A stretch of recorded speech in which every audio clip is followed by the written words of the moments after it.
Salut à tous, bienvenue dans 24 heures en Alsace. À la une aujourd'hui, permis de construire, c'est un projet pédagogique que vous découvrirez. Ça se passe à la salle de la Bourse, initié par une professeure et ses jeunes élèves. On en parle dans 24 heures en Alsace. Vous le voyez, je suis aujourd'hui dans le simulateur de vol Fly Adventure. Ça se passe à Ensheim et vous allez tout simplement avoir un petit cours de pilotage avec Pierre, notre instructeur, qui est également pilote professionnel, pour apprendre tout simplement de façon ludique ou peut-être pour vous soigner de la peur de l'avion. On en parle dans un petit instant. Vous découvrirez Let's Play également. C'est une association portée par deux passionnés de football. Ils œuvrent pour des favelas à Rio. Tout cela, c'est après le JT, présenté par Tanguy Flores.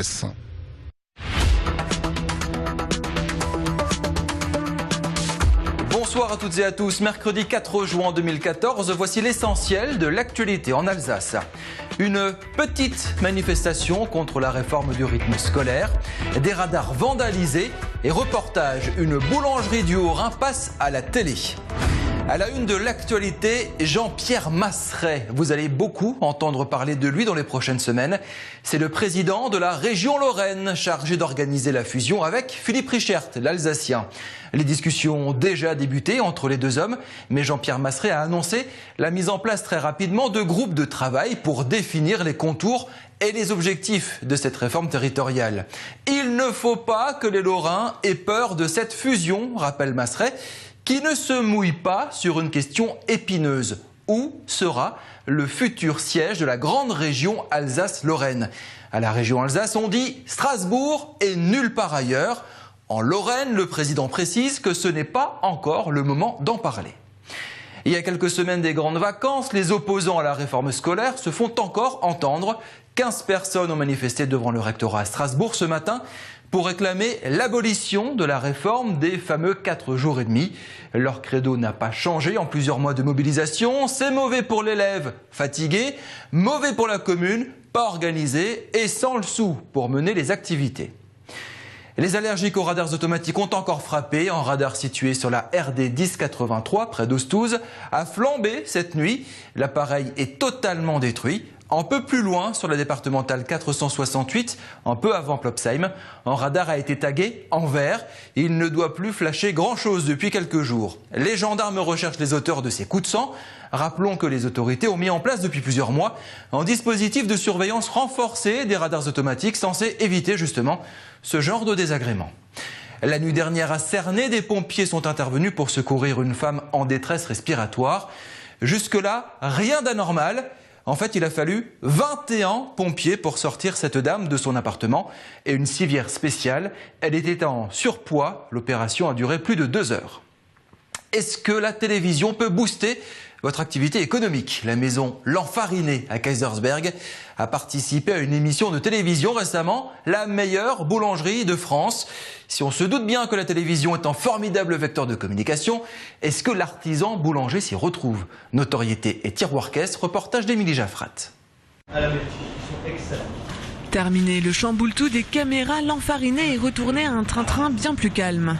En janvier dernier, la boulangerie est contactée pour participer à l'émission La meilleure boulangerie de France. Une surprise à laquelle ne s'attendait absolument pas l'équipe.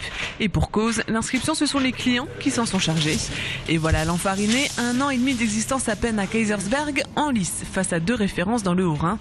La boulangerie Herzog à Münzenheim et Kinsinger à Sulzmatt. Monsieur Herzog était 2 fois finaliste au meilleur ouvrier de France et installé depuis plus de 30 ans. La boulangerie Kinsinger depuis 18 ans. Donc c'est des boulangeries qui sont vraiment implantées, qui ont une réputation très forte. Donc pour nous c'était vraiment quelque chose de très spécial d'être sélectionné parmi ces gens qui font déjà un peu l'image du Haut-Rhin. Donc de participer, d'être à leur côté, on s'est senti très flattés. Les réactions après l'émission n'ont pas tardé à fuser. Très surprenant, on a une femme qui vient du Doubs, qui se sentait assez proche et les 3 boulangeries du Haut-Rhin l'ont plu, donc elle a décidé de se faire un week-end dans le Haut-Rhin pour visiter les 3 boulangeries, les essayer et peut-être essayer les 3 Linzer et se faire son concours à elle-même. La Linser était justement le défi du jury. La demande après émission était telle que la boulangerie a décidé de la mettre à l'honneur toute l'année. Une gourmandise dont la recette est une recette de famille. On n'avait pas encore les produits à ce moment-là, donc on a fait la tarte de Linz avec notre recette originale, comme on a pu. Donc on avait des framboises, ça c'est dans la recette originale, donc on avait assez de framboises pour en faire une douzaine, comme ce qui était demandé. On a commencé à torréfier des amandes, des noisettes pour réaliser la pâte, donc on est vraiment parti de 0, 0, 0 pour réaliser la recette. C'était un peu juste en temps, mais on y est arrivé, puis on a proposé un produit qui ressemblait à ce qu'on sait faire, comme ici par exemple. Si l'émission a mis en avant la tradition à travers le lamala et le shtolan, la spécialité de l'enfariné reste le pain. Ça c'est pourquoi les gens viennent tous les jours chez nous et reviennent surtout. Donc on a des pains traditionnels comme les baguettes, tout ça, mais aussi des pains un peu plus spéciaux, comme celui-là par exemple, qui est un pain aux figues et aux noix, qui est vraiment très parfumé, qui correspond un peu à l'image de notre boutique, avec des épices, avec des parfums relevés, on travaille les levains, les farines aussi beaucoup. Donc on a des farines bio uniquement. Un pain traditionnel ou revisité, tout comme les viennoiseries. Olivier Krieg a beaucoup voyagé et ramené de ses 10 années de pérégrination des goûts et des méthodes variées. Ces escargots peuvent ainsi être ponctués de pistaches et de framboises, et les kouglof déclinés façon belge avec une recette au spéculoos. Elle peut passer à la télé, justement, la célèbre publicité Cronenbourg, tournée en partie en Alsace avec Eric Cantona comme vedette, peut finalement être diffusée en Angleterre.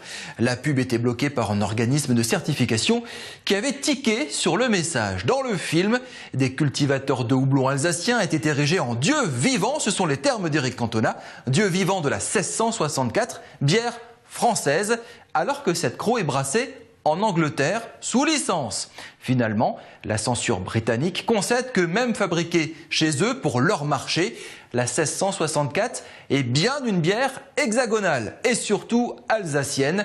Le soir du 9 juin sur Alsace 20, ne manquez pas notre émission spéciale sur les 350 ans de Cronenbourg. Bière née et brassée dans la région. Nous consacrons 1 heure avec Mélodie Schwertz à son histoire et son développement. Voici Sous le Grill, présenté par Olivier Anne. La marque Alsace et son partenaire, la région Alsace, présentent Sous le Grill.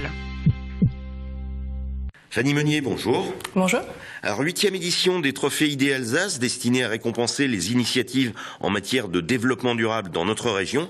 Est-ce que vous recevez de plus en plus de dossiers au fil des années ou la crise a calmé les bonnes volontés ? Alors, la bonne nouvelle, ce qu'on peut dire, c'est que la crise a pas calmé, en tout cas, le nombre de dossiers de candidature qu'on reçoit. L'année dernière, on était sur un cru qui était assez intéressant, vu qu'il y avait eu 13 dossiers de candidature. Et cette année, on estime, d'après les candidatures qu'on a déjà reçues, que le cru sera bon également cette année. Alors, le développement durable, c'est un concept qui fait l'unanimité en théorie, mais est-ce que tout le monde, et notamment les entreprises alsaciennes, savent le définir précisément ? Alors, c'est vrai qu'au sein de nos adhérents, la plupart sont très sensibles forcément donc au développement durable, et donc c'est une problématique qu'ils mettent en place, et donc ils sont sensibles aux 3 piliers du développement durable, donc l'économique, le social et l'environnemental.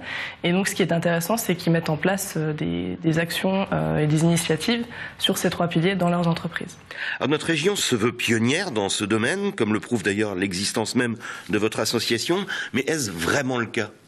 Alors notre association fête ses 10 ans cette année, et c'est vrai qu'en matière de développement durable, l'Alsace est assez pionnière. On peut le regarder si on fait un focus dans les adhérents de notre réseau. Il y a des entreprises qui sont très pionnières en fait, qui ont développé des choses très intéressantes. Par exemple, l'année dernière, on a eu le Peinture Schmidt, qui est une entreprise de peinture qui a reçu le trophée développement durable. Et donc c'est une entreprise qui est vraiment pionnière et qui a mis en place tout un ensemble de choses dans le développement durable, et cela depuis déjà plus de 10 ans. Alors, en période de crise, être attentif au développement durable, est-ce que c'est devenu un luxe réservé aux très grandes entreprises, ou est-ce que vous avez beaucoup de PME qui se sont également engagées ? Alors je dirais que là, au niveau des entreprises, la plupart sont sensibles au développement durable, que ce soit à la fois des grands groupes ou des PME, voire même des TPME. L'exemple que je vous citais tout à l'heure, en fait, est une TPME de 4 salariés qui a mis en place tout un ensemble de choses et donc qui a reçu en 2010 l'évaluation AFAC 26 000. Donc c'est vraiment une entreprise, c'est la première entreprise artisanale de France qui a obtenu cette mention exemplarité. Alors est-ce que les lauréats mettent ça en avant, le fait qu'ils aient reçu un prix? Est-ce que c'est un atout commercial ensuite? Alors, ce qui est intéressant par rapport au trophée, c'est que, bon, déjà, bien sûr, vous pouvez recevoir le trophée développement durable et il y a d'autres trophées également. Et ce qu'on propose aux candidats, donc pas seulement aux lauréats, mais également aux candidats, on propose une vidéo, en fait, de quelques minutes pour justement présenter leurs projets et les mettre en avant. Donc, il y a tout un ensemble d'outils de valorisation qui sont mis en place pour les candidats. Alors tout le monde peut participer, ça n'est pas réservé à vos adhérents. Quelle est la démarche à suivre? Alors en fait, pour participer, c'est assez simple. Donc vous pouvez aller sur le site idealsace.com. Là, vous aurez le dossier de candidature qui est à me renvoyer avant le 10 juillet. Donc c'est ouvert principalement aux adhérents du réseau Idealsace. Et si vous êtes intéressé, ensuite nous on peut vous rencontrer, voir comment, si vous souhaitez adhérer également à Idealsace. Et voilà. Fanny Meunier, merci. Merci à vous. La marque Alsace et son partenaire, la région Alsace, vous ont présenté Sous le grill. Et la météo régionale, Wassila Moussaoui.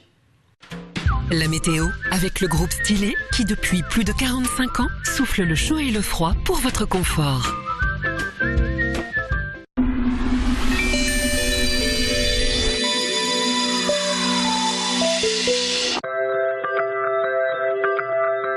Salut chers téléspectateurs d'Alsace 20, heureuse de vous retrouver, surtout lorsqu'il s'agit de vous annoncer de bonnes nouvelles et c'est le cas pour ce jeudi. On commence par la matinée avec l'apparition d'éclaircies sur l'ensemble du territoire. Les températures, elles, le matin s'échelonneront de 8 à 9 degrés, une moyenne de 8 pour l'ensemble barinois et 9 la maximale côté orinois.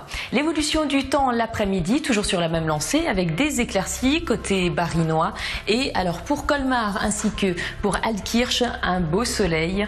Les températures elles augmenteront. Nous atteindrons une maximale de 21 degrés pour Strasbourg, 20 degrés pour le nord du côté de Wissembourg ou encore Colmar ainsi que Altkirch et 19 degrés une minimale pour Obernai ou encore la Petite-Pierre. L'évolution du temps pour le lendemain vendredi, regardez un beau soleil qui brillera sur l'ensemble du territoire, des températures qui grimpent, qui s'échelonneront de 13 à 29 degrés au cours de la journée. On finit par l'éphéméride de ce jeudi, nous embrassons les Igor, le soleil se lèvera à 5h29 pour nous quitter à 21h26 et nous gagnons 1 minute d'ensoleillement. Je vous souhaite de passer un excellent moment sur Alsace 20.